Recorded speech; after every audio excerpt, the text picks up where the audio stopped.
Тағдыр, ақсақ қыздың пәк махаббаты. Жексен бүгін ерте оянып алды, бірақ төсектен тұрмай ұзақ жатты.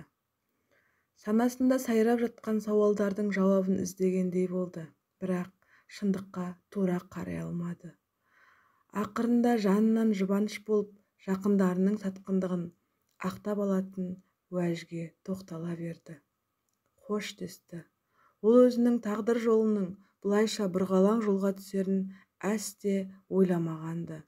Жексеннің бір өкінетіні, бір кездері қадіріне жете алмаған жандардың қазір жанашырына айналғаны.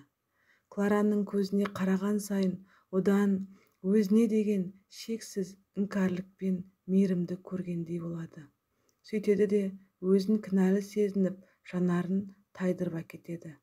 Клара мен Жексен бір университетте оқыды.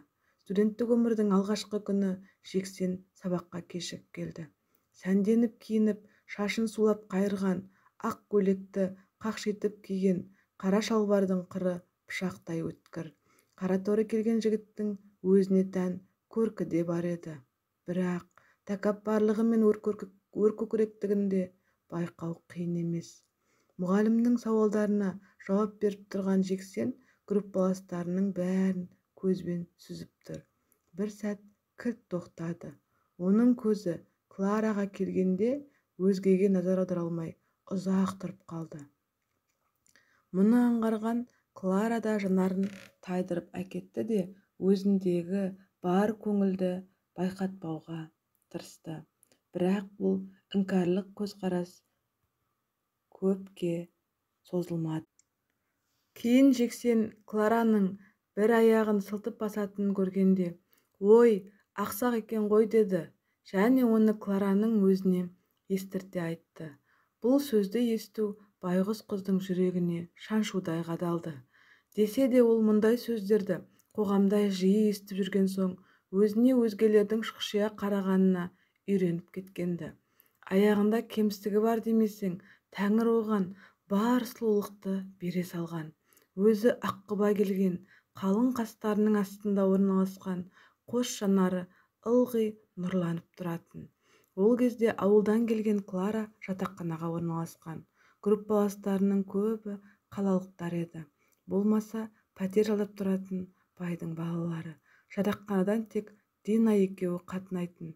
Содан да болар екеуі жақын дос болып араласып кетті. Алғашқы сабақ аяқталып, Дина екеуі саябақпен жатақханаға келе жатыр. «Әлгі Жексен деген жігіт маған түк ұнаған жоқ» деді Дина. «Неге? Қойшы, тым дөрекі ғой». Мұғалімнің сұрағына да жөнді жауап бермеді. «Саған айтқаны анау, мүлде адам сыйлай білмейтін бала екен. Жаман жақсы екенін білмедім. Адам аласы ішінде деген әлі танып білген жоқпыз. Бірақ бәрі өмірде түк қиындық көрмеген ерке балалар екені сезіледі. Я, көрдің бе, бәрінің көліктері бар, тіпті қыздардың да. Киіп алған киімдері де бағалы екендігі көрініп тұр. Бізге бір түрлі қараған сияқты. Сені қайдам, мен мұндай көзқарасқа үйреніп кеткенмін. Сондықтан жаңа ортаға келерде өзімді дайындап келгем». «Ой, Клара, сен ренжітіп алған жоқпын ба?» деген Дина кілт тоқтап қалды. «Жоқ құрбым, бәрі жақсы» деп Клара оған күлімдей қарады. Олардың әңгімесі осы жерден тоқтады.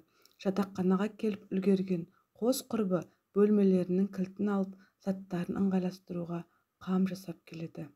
«Әуелі сәл тынығып, шай ішіп алайық, сонан соң заттарымызды жайғастыратын боламыз» деді Дина. Бұған Клара да үнсіз ишарат білдіріп келісе кетті. Шай басында ата-аналары, бауырлары туралы сұрап, таныстық орнап жатты. «Сұрауға бата алмай отырсың ғой, я?» деді Клара. «Нені?» деген Дина қипақтап ойын оқып қойған Клараға ештеңе сездіргісі келмеді. «Бала кезімде өзімнің кемтарлығым жаныма бататын. Анамнан мұның себебінде сұрағам.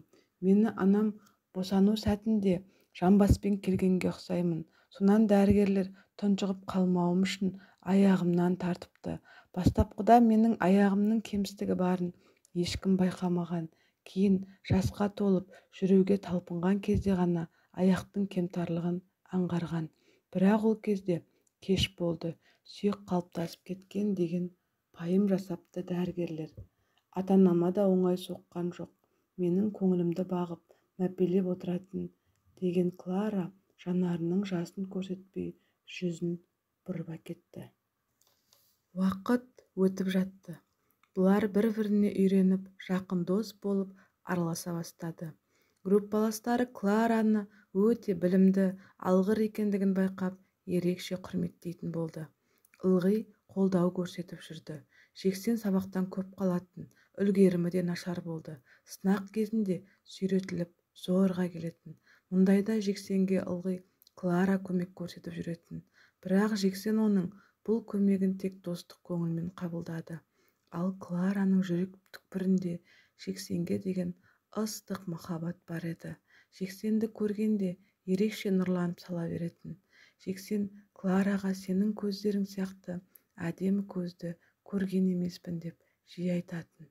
Мұны естігенде Клараның бойын ерекше сезім баурап әкететін. Десе де ол өзінің махаббатын тұншықтырып ұстады. Өйткені қол-аяғы сау байдың баласына өзін тең көрмеді. Жүйткіген студенттік өмірдің де аяқталар шағы жетті. Диплом алған күні группалас достар кешкі бас қосу жасады. Ақ тілектер ақтарылып, қимастық пен сыйластық орнаған кеште жігіттер жағы ащы судан да ұрттап алды. Әсіресе қызып қалған Жексен көп ортасында ерекшеленіп отыр.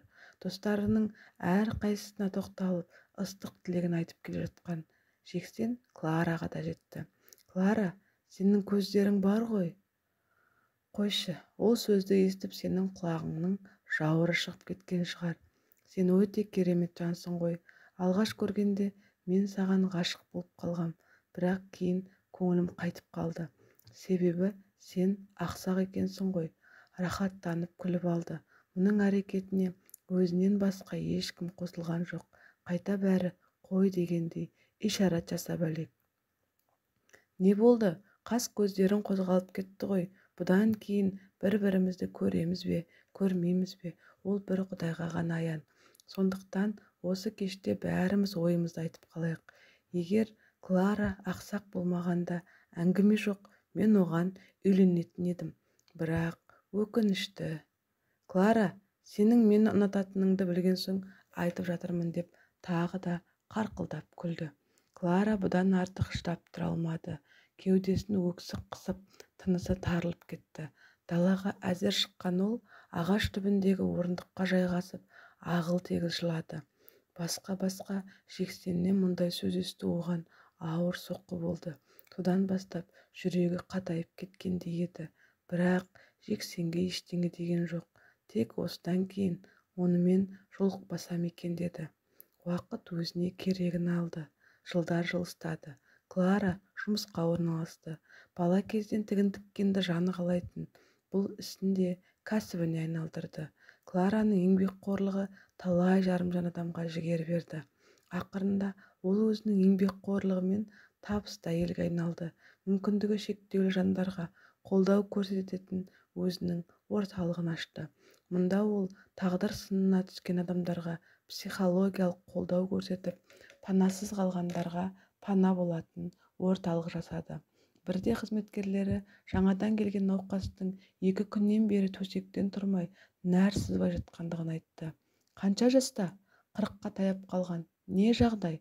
Ауыр жол апаты салдарынан мүгедектер арбасына таңылған. Әйелі баға алмаймын деп тастап кетті. Содан бері не ем қабылдамай, не ас ішпей жатыр. Жарайды, кейінде өзім барып шығармын. Қай палата? 42. Жақсы. Сан шаруамен жүріп Клараның есінен шығып кетті. Тек жұмыс аяғында қайтуға жиналып жатып кілт тоқтады. Үлкен дәлізбен аяңдап басып 42-ші бөлмені іздеп келеді. Шеттегі ашық тұрған есік. Жайлап бөлмеге енді. Тым-тырыс, төсекте теріс қарап ер адам жатыр екен. Азамат, рұқсат па екен? Ешкімді көргім келмейді. Жақсы, менің сізді мазалағым келмейді. Бірақ мен осы орталықтың басшысы ретінде сіздің әрекетіңізге бей-жай қарай алмаймын. Менің өмір сүргім келмейді, түсінесіз бе? Бәрі бітті, баяғы күндер кетті, жан-жағым толған сатқындар екен. Мына дауыс Клараға таныс. Қайдан естідім деген Клара есіне түсіре алмай тұр. Мүмкін емес, расымен ба? Жігіттің жанына жақындай берді. Оның түйсігі алдамаған сыңайлы. Кенет бұған бұрылған жігіттің жанары шарасынан шығып кете жаздады. Клара! Деген оның таңданысы сезілді. Бұған өзін жымиып алған Клара байсалды жауап берді. Я, бұл мен, сол баяғы ақсақ қыз. Несіне таңғаласың? Қайта мен таңғалып тұрмын. Дұрыс айтасың, сол күні мен артық кеттім. Ішімдіктің кесірі ғой. Кейін есіме түсіп, сенен кешірім сұрамақ болып жатақханаға барғам. Ол жақтан кетіп қалыпсың. Содан кейін таба алмадым. Одан бері табаны күректе 20 жыл өтті. Мен сені бір компанияның бастығы деп естідім. Бір-екі мәрте сыртыңнан көріп қалдым. Рас па? Неге жақын келмедің? Қажеті жоқ еді. Екеуі де үнсіз қалды. Міне, менің қазіргі жағдайымды көріп отырсың. Мен де сен сияқты ақсақ болып шыға келдім. Ой, сенен де бетер мүгедекпін. Кезінде сені қорлағаным туралы бүгін ғана ойыма алып едім. Ғажайыпты қарашы, сен келіп тұрсың. Мен саған кектенген емеспін. Ешқашан сені осындай жағдайға тап болсын деп тілеген де жоқпын. Бұл жағдайға қалай душар болып жүрсің? Жоға, сенің көңіліңнің ақ екенін білем ғой. Бұл Құдайдың маған берген жазасы. Көп асқанға 1.90 деген осы. Оқу бітірген соң жақсы жұмысқа орналастым. Әрине, әкемнің арқасында. Сол жерде қызметім жоғарылап бастық болдым. Отбасын құрдым. Әкем өзінің досының қызымен таныстырып, пәлендей сезімім болмаса да үйлендік. Бәрі жақсы жүріп жатты. Бірақ әйелім құрсақ көтере алмады. Мен оған бас қатырған жоқпын. Өзіммен өзім дал болып жүрдім. Кейін ата-анам өмірден озды. Жалғыз бала болған соң бар дүние маған мұра боп қалды. Не ішем, не жеймін деп демей шалқып өмір сүріп жаттық. Бірақ сол ішімдікке әуестік қалмады. Әкемнің көзі тайған соң қызметінен де түсіріп тастады. Оның үстіне баланың жоқтығынан әйеліміз екеуміз күнде жанжалдасамыз. Сондай күннің бірінде өзімді бар жауапкершіліктен алшақ ұстағым келіп, көлікке мініп алып үйден шығып кеттім.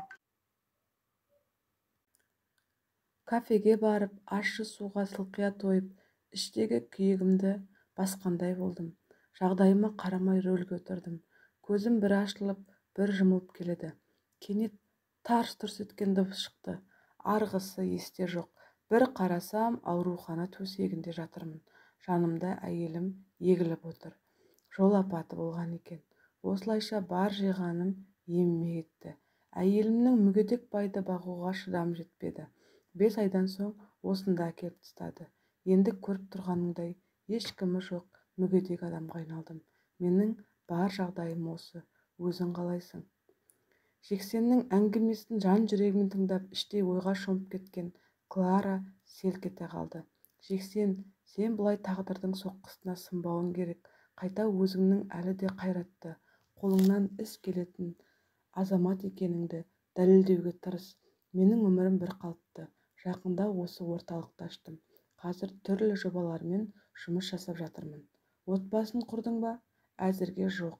Жұмыс істеп жүріп, жеке өмірімді ығыстырып тастаппын. Бір кездегі ақсақ қыз кімге керек деген ойдан арыла алмай жүрмін. Бұл сөзге Жексен қызарып, жүзін төмен салды. Астыңғы еріндерін тістелеп, терезеден сыртқа көз тастады. Қысылмай-ақ қой, сен сол күні айтқаннан емес, бұл ой менің санамда ес білгелі қалыптасып қалған. Есті адам болсаң, сенің жүрек түкпіріңе үңілер еді, сендегі пайым парасатты көргенде. Жарайды, мен қайтайын, сен қырсықпай тамағыңды іш. Мен ертең дәрігер мамандармен кеңесіп, сенің диагнозың бойынша қандай ем шаралар жасауға болатыны туралы сөйлесем. Тағы біраз. Жақсы, түсіндім. Клара бөлмеден қоштасып шығып кетті. Әттең дүние-ай, бір кездегі ешкімге ырық бермес асаудың бүгін төсекке таңылып жарым-жан болған-ай.